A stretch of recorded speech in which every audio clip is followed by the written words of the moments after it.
Hello po mga ka-viral and welcome back again to this YouTube channel. Latest update na naman tayo ngayon. Wala nang kawala si VP Sara Duterte at mga kaalyado ng mga senador at mga kongresista na sangkot sa malawak na korupsyon na nalantad sa administrasyon ng PBBM. Kahapon ay formal na nagsampa ng articles of impeachment sa Kamara ang iba't ibang grupo laban kay VP Sara Duterte. Kabilang sa mga nagsulong ng impeachment ang grupong Magdalo, Akbayan, Makabayan Black at iba pa. Ito'y pagkatapos na nag-expire ang one-year bar rule ng unang impeachment na ipinasa noong 19th Congress na idineklara ng Korte Suprema na unconstitutional dahil umano sa paglabag sa one-year ban. Tila hindi na makakalusot dito si VP Sara Duterte at matutuluyan na dahil sa patong-patong na mga kaso na napapaloob sa nasabing impeachment. Si Senator Jinggoy Estrada naman at ang nakakulong na si dating Senador Bong Revilla ay haharap ulit sa preliminary investigation ngayong araw. Kaugnay ito sa mga kasong isinampa laban sa kanila. Kabado na rin sa ngayon si Senator Jinggoy dahil mukhang isusunod na din siya kay Revilla. Matibay ang mga ebidensyang hawak ng ombudsman at handa na itong ipapasa sa Sandigan Bayan hinggil sa pagkasangkot ni Estrada sa mga ghost projects na mga flood control. Ganon din si Senator Villanueva, hindi na rin mapakali sa ngayon dahil sa kinakaharap na mga kaso na didesisyonan na rin ng ombudsman at Sandigan Bayan sa susunod na mga araw. Kaugnay din ito sa mga pagkasangkot niya sa mga flood control projects sa Bulacan. Si Escudero din ay iimbestigahan na din sa ngayon dahil sa mga kickback na natanggap di umano niya na nilantad ni dating DPWH Undersecretary Roberto Bernardo. Hindi pa dito nagtatapos ang kaso ni Escudero dahil meron pa itong kinakaharap na kaso sa COMELEC hinggil sa 30 million pesos na natanggap di umano niya mula sa contractor na si Lubiano noong 2022 elections. Isa namang malaking kontrobersiya ang kinakaharap ngayon ng iba pang mga senador na kaalyado ng mga Duterte at bahagi ng Senate Minority Group na sina Marcoleta, Amy Marcos, Robin Padilla, Senator Bongo, magkapatid na Alan Peter Cayetano at Pia Cayetano dahil sa tila pagkampi nila sa China. Kabilang sila sa mga senador na tumutol o hindi lumagda sa resolution na ipinasa at nilagdaan ng 15 mga senador ukol sa pagtutol at pagkondina sa panghaharas ng mga Chinese Coast Guards sa ating mga Coast Guard at mga mangingisda sa West Philippine Sea. Kinundi na naman ng marami ang parang pagkampi at pagtanggol ng mga minority senators sa ginagawa ng China. Tinawag nila itong hindi pagiging makabayan ang kanilang paninindigan. Ngayong buwan ng Pebrero ay inaasahang may mga senador at congressmen ang masisilbihan ng arrest warrant, lalo at papalapit na ang 40th anniversary ng EDSA Revolution. Si Senator Bato de la Rosa naman ay nahaharap sa ethics complaint ng Senado kaugnay sa patuloy nitong pagtatago at pagliban sa mga pagdinig at sesyon ng Senado.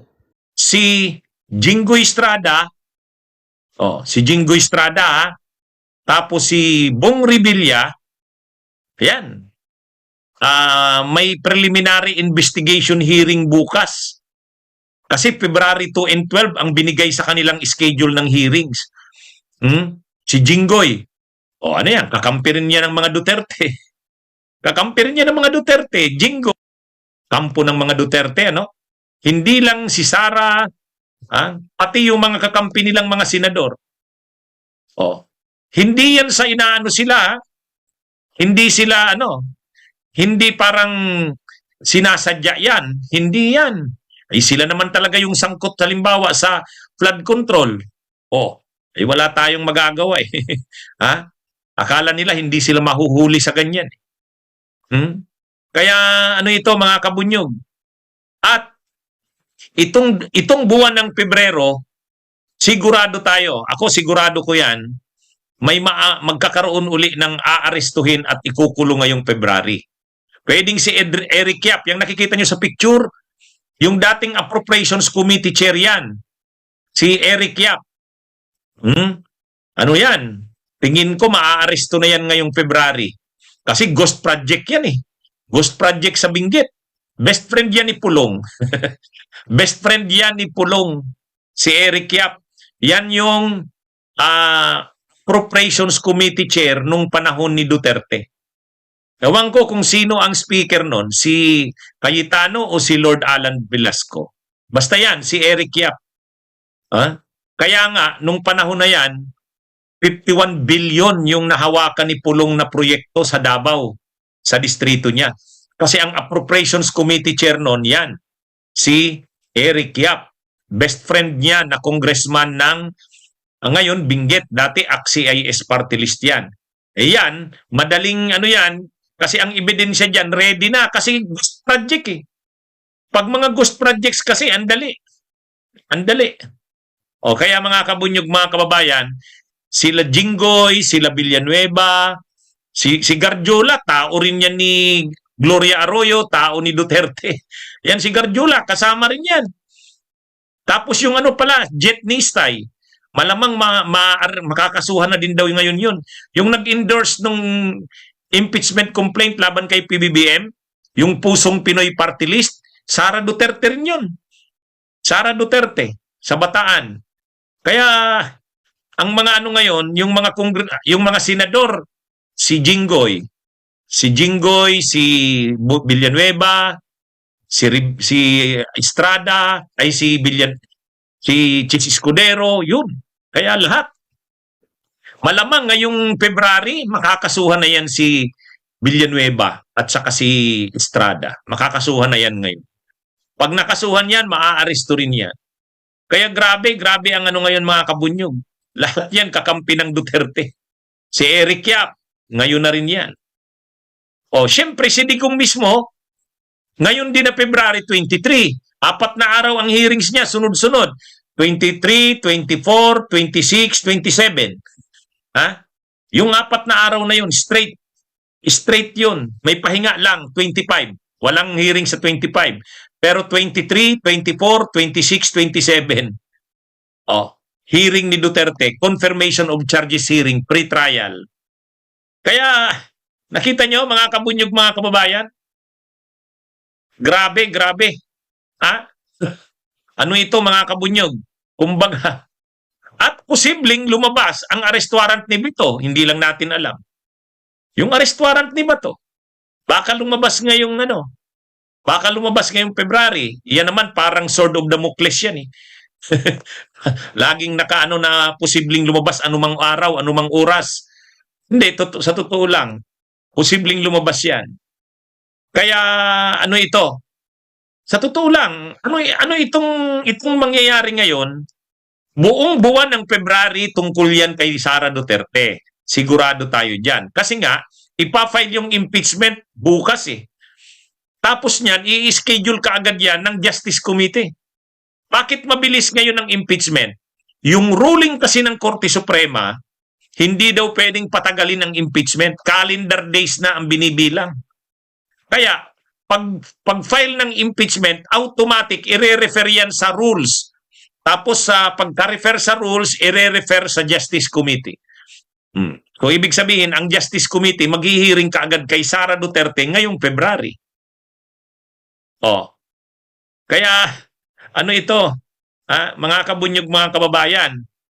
Tapos ngayong February din, yung mga hearing sa ka-resolusyon ng mga kaso ni Jinggoy, ni Villanueva, yun. Sila Eric Yap, sila Garjola, sila Jet Nisay, yung nag-file ng impeachment kay PBBM, mga pagrupo yan ni Sara. Yan yung mga makukulong ngayong February. Hindi naman pwedeng si Bong Revilla lang. Hindi papayag ang taong bayan. Alam nyo kung bakit bibilisan yan? Alam nyo kung bakit bibilisan yan, mga kabunyog?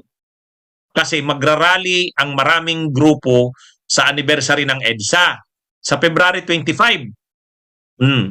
Napanood nyo yung usapan namin ni Secretary Ronald Llamas? Sabi ni dating Secretary Ronald Llamas, kakalampagin uli ng taong bayan ang administrasyon. Sino pa ang mga dapat makulong? Ibig sabihin, bago ang February 25, 40th anniversary ng EDSA, magpapakitang gilas sigurado ang administrasyon. Magpapakitang gilas yan. Kasi may malaking rally na gaganapin February 25. Sigurado dadalhin dyan ang issue ng korupsyon. Ano naman dyan yung mga yung trillion peso march, saka yung Kilusang Bayan kontra Kurakot, yung sa Luneta.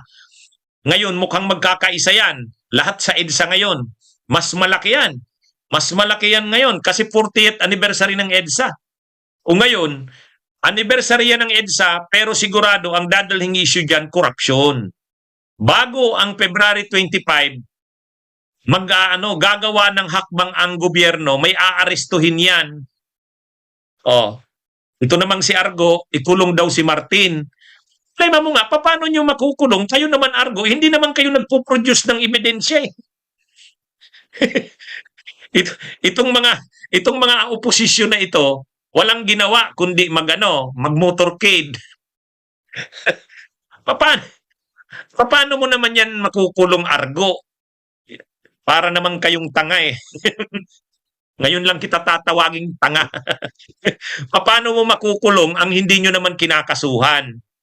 Oh, ilabas nyo yung mga testigo nyo laban kay Martin Romualdez. Oh, ang problema, yung presentation yung presentation kasi ni Amy Marcos sa ni Marcoleta, tatlo daw ang testigo laban kay Martin. Sino yon? Si Diskaya daw, yung mag-asawa. Eh nung tinatanong si Diskaya, tinatanong ni Lacson. Totoo ba na ikaw, Corly Diskaya, ikaw yung kinuha na kontraktor doon sa nabiling bahay ni Martin Romualdez? Sabi ni Corly Diskaya, hindi. Hindi ko po alam yan. Wala akong alam dyan. So, kita nyo na yan. Pinagmamalaki ni Marcoleta, testigo laban kay Martin, Diskaya. Pag tinatanong mo si Diskaya, hindi naman tinuturo si Martin. Oh, tapos si Saldico. Paano naman yan? Pwede bang magtestigo ang hindi naman umuwi sa Pilipinas? Oh, di ba? Kaya, ano yan eh? Yan ang problema sa inyo, Argo. Alam nyo, pag nakapag-produce kayo ng testigo kay Martin Romualdez, tapos, binabaliwala, parang hinaharangan, ay, makukuha nyo ang simpatya ng taong bayan. Pero hanggat wala kayong nakukuhang testigo kay Martin Romualdez, gusto nyong ikulong, sa tingin nyo, ikukulong naman yan ng... Mag-order ba ang korte na ipakulong yan kung wala namang ebidensya at testigo? Wala naman eh. Pero kung yung si Gutesa, pinanindigan niya yon. Kung pinanindigan ni Gutesa yung kanyang sinabi, tapos umuwi dito si Saldico, o idiin nila si Romualdez, tapos si Diskaya, ganun din. O. Ayun yun. Ano yan? Hindi pwedeng hindi makusuhan si Romualdez. Kaya lang hanggat ganyan, wala. Ito talagang February, lahat ito tungkol sa inyo, Argo. Tungkol ito sa Duterte. Oh, tungkol ito sa Duterte. Tingnan nyo naman, no? Oh, anong mga mangyayari? Ipapile bukas ang impeachment kay Sara. Oh, si Sara Duterte. Pagkatapos niyan, i-refer ka agad yan sa Justice Committee, maghihiring na yan. Ngayong February din yan. Baka mga February 15, simula na ng hearing kay Sara Duterte yan. Hanggang na yan, sunod na mga linggo. Pagkatapos yung sila Eric Yap, aarestuhin na yan. Yung mga kaso ni Villanueva, Estrada, may resolution na yan. O, sigurado ako, bago mag-February 25, yung malaking rally sa EDSA, magpapakitang gilas ang administrasyon, may aarestuhin yan dyan. Kung hindi yan sila Eric Yap, Villanueva, sigurado tayo. Sabi ni Argo, inaapi daw ng admin ng Duterte. Sus na, inaapi kayo dyan. Ha? Ilabas nyo rin kasi yung mga baho ng administrasyon. O, hindi nyo naman nailalabas. Wala naman kayong nailalabas. Ang nailalabas nyo lang na issue, bangag daw, bangag. Eh, wala yan. Tapos ngayon na naman, yung kalusugan na naman ni Marcos. Wala yan. Wala yan. Kung ang mga issue nyo lang, kalusugan ni Marcos, ay, hindi naman interesado dyan ng taong bayan. Kayo lang naman ang paulit-ulit dyan. Yung drugs ninyo na issue, kayo lang naman DDS dyan ang ilabas nyo yung mga talagang issue ng bayan. Halimbawa, ebidensya kay Romualdez, yun. Pauwiin nyo si Saldico. Si Saldico ang posibleng magdiin kay Marcos at kay Romualdez. Ang problema kay Saldico, ayaw niya namang umuwi. Pangalawa, ayaw niya namang isauli ang ninakaw niyang yaman. Pangatlo, wala daw siyang nakuhang wala siyang kasalanan kasi wala naman daw siyang kinuha kahit piso. Sino namang maniniwala doon? Sino namang maniniwala? Oh. Kaya ito mga kabunyog. Ha? Yan yung nakikita ko. Tapos pagdating na ng February 23, ang mga balita na tungkol na kay Digong, kasi hearing na ni Duterte, 4 na araw yun. February 23, 24, 26, and 27. Yan. Yan mga kabunyog, mga kababayan. Kaya, ang simula ng Pebrero hanggang matapos ang Pebrero, Duterte yan. Oh. Duterte at saka mga tao nila. Oh. Kaya ito mga kabunyog. Pasensya na. Kaya maraming nagre-react sa akin ng mga DDS. Bakit daw lagi ko nalang topic sila Duterte? Yan yung balita eh. Alangan namang iba ang topic ko. Yan ang mga balita eh. Katulad bukas. O ano naman magiging topic ko? Di syempre yung pag-file ng impeachment. Ha? Bakit daw ang mga topic ko laging sila Villanueva, Estrada? Yan yung mga maiinit na issue ngayon. Yan mga kabunyog. Kaya, hindi ko man gusto, pero yan eh. Yan yung mga maiinit na isyong pag-uusapan talaga natin. Wala tayong magagawa eh. Ang sinasabi ng mga DDS, inaapi daw ang mga Duterte. Hindi, pinagbabayad lang sila. Pananagutan yun. Pagpapanagot ang tawag dyan, accountability of public officers. Yan. Kaya, ito mga kabunyog, mga kababayan? Ayaw man natin na laging pinag-uusapan sila Sara, pero yan yung ngayon eh. Saka akala kasi ng mga Duterte, ano yung post ng mga DDS, nabasa ko. Nung lumabas yung desisyon ng Supreme Court, ayan na, nagsalita na ang Korte Suprema, final na, pus na, period. Sabi ko, alin ang tapos? Alin ang tapos? Alin yung period? Ha? Ay, ano ba yan? Akala naman nila dahil nagdesisyon na ang Korte Suprema na binasura yung impeachment ni Sara dahil ang constitutional, tapos na ang problema ni Sara. Ay, hindi ganun yun. Ang sinabi lang ng Korte Suprema, hindi daw nasunod yung proseso ng impeachment. Okay. Kung hindi nasunod yung proseso, di ngayon, sundin na natin. Susundin na natin yung proseso. Kung ano yung sinabi ng Korte Suprema, yun ang sundin. Sige. Ganun tayo. Alam nyo, tayo, kung ano ang sinabi, di sige, gawin natin. Kasi gusto talaga natin mapanagot si Sara Duterte. Kahit ayaw natin ang desisyon ng Korte Suprema, susundin natin. Kahit hindi tayo sang-ayon doon. Diba, naririnig nyo naman ako? Sabi ko, hindi tayo sang-ayon dyan sa desisyon ng Korte Suprema. Kaya lang, sinasabi ko rin, kahit naman hindi tayo sang-ayon, wala tayong magagawa. Sundin natin. Kung gusto nating mapanagot si Sara Duterte, sundin natin. Kaysa naman sa yun kasi, hindi tayo tutulad sa mga DDS. Yung mga DDS, nag-file ng impeachment June 22. Wala yung House Secretary General. Ng DNA natin. Therefore, continuous learning, improvement of oneself is one of the most important aspects of being human, being God's children. The Bible is a book of power and principle. Ang principle, kung anong ating itatanim, yun ang ating aanihin. So hindi natin pwedeng sabihin, kukunti ang ating itatanim sa edukasyon, tapos malaki aanihin natin. Di natin pwedeng sabihin mangga itatanim natin, santo lang ating ang magiging bunga. In that area, Mr. President, of course, I recognize the Senate presidency of Senator Soto, of Senator Win Gatchalian, of this whole chamber in may I call it the best education budget since the 1987 Constitution. But of course, we have to be able to judge something based on potential. Potentially, the whole 500 billion na tinanggal sa DPWH ay pwedeng nilagay sa education. But of course, that's not the call of just this chamber nor Senator Gatchalian. Diba? It's the call of House, Senate, the persuasive power of media, of Malacanang. So we're not pointing fingers, but we're also part of the decisions we make, di ba? The decisions we made the last 30 years. Every decision we make, may mabuti, may masama. So when President Cory decided na libre na ang high school, it was a beautiful decision. It was a wonderful decision. But we couldn't afford it at the time.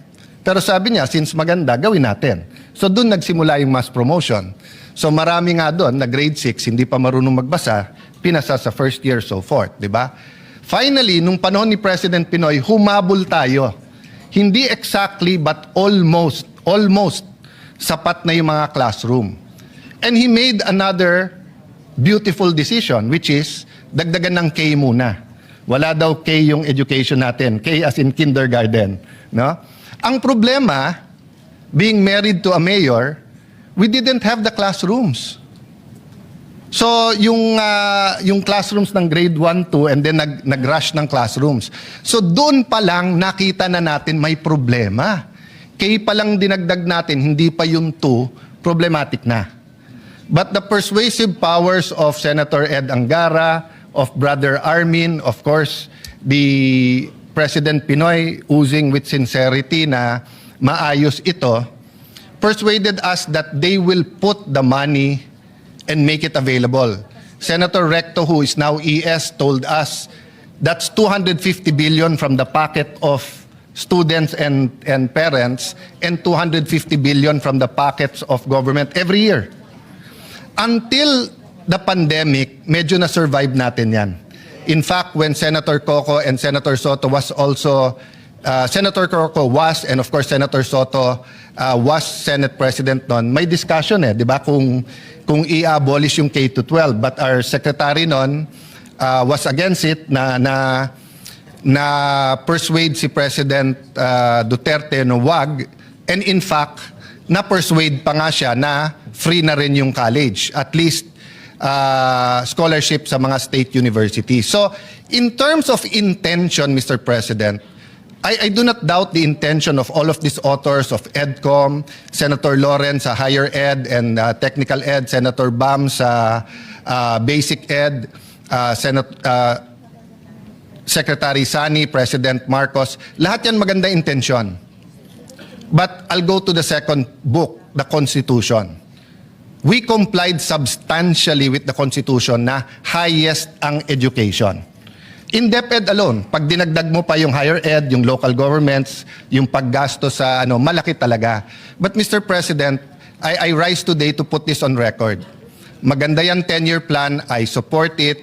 Maganda po ang findings ng EDCOM 2, yung first, second, and third publication. But the big elephant in the room, until we decide to either fully of billions or so either yakapin natin yung K-12 ng buong buo at ilagay natin yung additional few hundred billions plus the effort needed, or we make K-11 or K-10 muna. Habang we are half-hearted, I think, I don't want to use, Mr. President, I don't want to use half-hearted kasi tumotodo naman tayo But ang punto ko po, kung hanggang 100 kilometers ang takbo ng kotse at kaya natin mag 100 kilometers, no one can say na half-hearted tayo. Pero kung hanggang 200 kilometers ang takbo ng kotse at sabihin natin, boss, hanggang 120 lang kaya natin, yung 80 hindi. Yung potential na 80, half-hearted.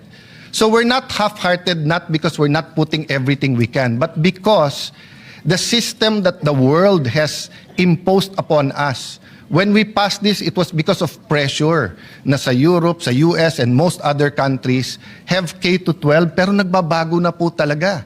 Ang Vietnam na unahan na tayo. Even then, there were 2 or 3 countries who had better systems than the rest of the world, pero K-10 sila. So, Mr. President, may I just put that at the doorstep or at the feet of our honorable senators and decision makers. Yes, let's do everything we can. Better budget for 2027, full implementation 2026, 10-year plan. But sooner or later, hindi natin pwedeng hindi pag-usapan. K-11 ba muna tayo? K-12 muna? K-12, K-11, K-10? Or fully funding it?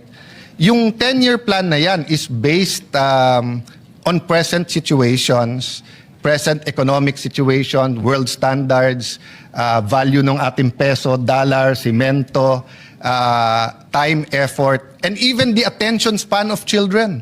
Remember, nung lumabas tong problema na to ng reading 3 R's, reading, writing, arithmetic. Hindi ito totoong R, pero yun ang tawag ng bata tayo, SP, di ba? Reading, writing, arithmetic.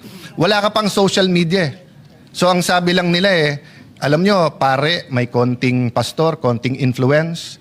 Parents, malaki influence. Barkada, mas malaking influence. At TV ang may influence. Mr. President, the reality is most in highly urbanized cities, half day ang pasok. Half day ang pasok. Ang biggest influence ngayon po ay yung screen ng kanyang cellphone. And unfortunately, most of the time, it is not educational. So, Mr. President, until we have classes that are 7 to 3 or 8 to 4, and until our schools have basketball courts, volleyball courts, chess tournaments, debate club, ballet, martial arts, i-accelerate natin paggawa ng classroom. Walang lupa So every classroom na itatayo mo, meron mawawala na track and field or na covered court, or magigiba ka ng 4-story to make a 10-story. Pero in the meantime, lalong lumala kasi yung 4-story. Maraming cities, wala ng lupa na mabili or it takes so long para magkaroon ng bagong classroom. So kung tatanungin tayo ngayon, effort, AAA po tayo. Outstanding po tayo. Lahat ng effort nilalagay natin. Pero let me end this way. Akala ko biro to, pero ginugel ko, totoo talaga. There was this Olympian na ang sinabi sa kanya, hindi niya kailangan ng bullseye. Malapit lang sa bullseye, gold medal na siya. Archery. So nag-target siya, tinignan niya, pause for a minute, binitawan niya, bullseye. Sandali, nagpalakpakan ng tao, biglang tumahimik lahat. Nagtaka siya bakit tumahimik. Tinignan niya, bullseye. Bullseye pala nung katabi niya. Ang tinamaan pala niya, hindi niya bullseye. Doon pala sa target nung katabi niya. Baka naman po yung tinatarget natin K-12 ay target ng Estados Unidos, target ng Europe, target ng ibang ng Japan. Pero sa Pilipinas po, kailangan natin linawin ang ating target. Thank you, Mr. Majority Leader, Mr. Senate President, for this opportunity. Thank you, Senator Cayetano. Majority Leader. Thank you very much, Mr. President. With that, no other member wishes to sponsor the measure. I move to close the period of sponsorship, Mr. President. Any objection? Hearing none, motion is approved. There are no members who wish to make amendments to the concurrent resolution. I move, Mr. President, we adopt concurrent Senate Resolution number 8, taking consideration Senate Concurrent Resolution number 9. I so move, Mr. President. Any objection? Hearing none, the motion is approved. Thank you very much, Mr. President. Before we act on the other, yes, the resolution has been approved. Mr. President, with no other, we will pause for the agenda and recognize our distinguished Senate President for availment of the privilege hour, Mr. President, to give his privileged speech. Is there an objection? Hearing none, the Senate President, Senator Vicente Tito Soto III, is recognized. Thank you, Mr. President. Mr. President, my esteemed colleagues, I beg your indulgence. I really intended to deliver a privileged speech today, but would probably be delivering a full-blown privileged speech on Wednesday. Today, I would rather, after consulting the man in the middle cross, I decided that instead of delivering a privileged speech, I would like to insert into the records of the Senate 2 articles, 2 birds with 1 stone, 2 topics. Articles written by Father Ranhilio Calangan Aquino and former Senator Francisco Kit Tatad, dated today in the Manila Times. This is hitting 2 birds with 1 stone, Mr. President. And I feel that this will be a valuable reference and insight to consider for our colleagues, for future researchers, for scholars, and pertinent committees of the Senate. So I so move that we insert into the record such, Mr. President. Is there an objection? Hearing none, so inserted into the records. Thank you, Mr. President. Thank you. Thank you, Mr. Senate President. Thank you very much, Mr. President. Mr. President, next on the agenda, we'd like to resume consideration of proposed Senate Resolution number 256. I so move, Mr. President. Is there any objection? Hearing none, proposed Senate Resolution number 256 is in order. May we recognize the distinguished colleague, Senator Francis Kiko Pangilinan, to sponsor and to interpolate a distinguished colleague from Tarlac and Pampanga, Senator Rodante Marcoleta.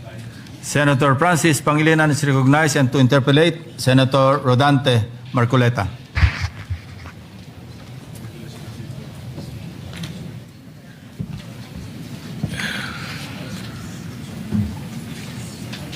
Thank you, Mr. President. We are ready to respond to the questions and the interpellation of the good senator, my fellow Kapampangan, my kabalin, Senator Marcoleta. Thank you, Mr. President. I'd like to thank my colleague from the gentleman from Pampanga and Quezon City for having readily accepted questions from this representation. Mr. President, in the sponsorship speech of the Honorable Senator from Pampanga and Quezon City,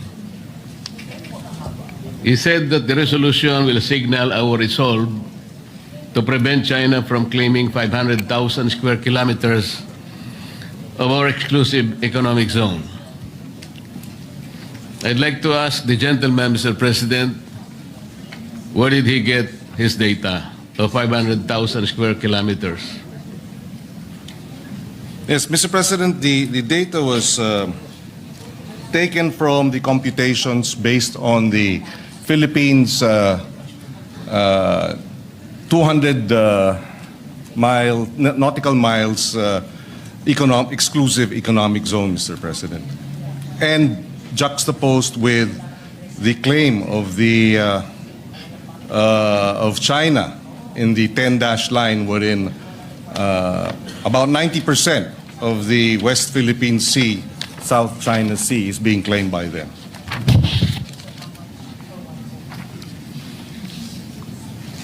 Mr. President, is the gentleman aware that there is a post from the National Security Council of the Philippines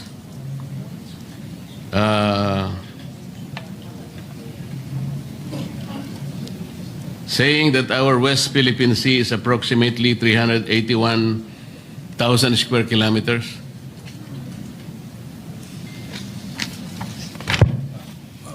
300,000 square kilometers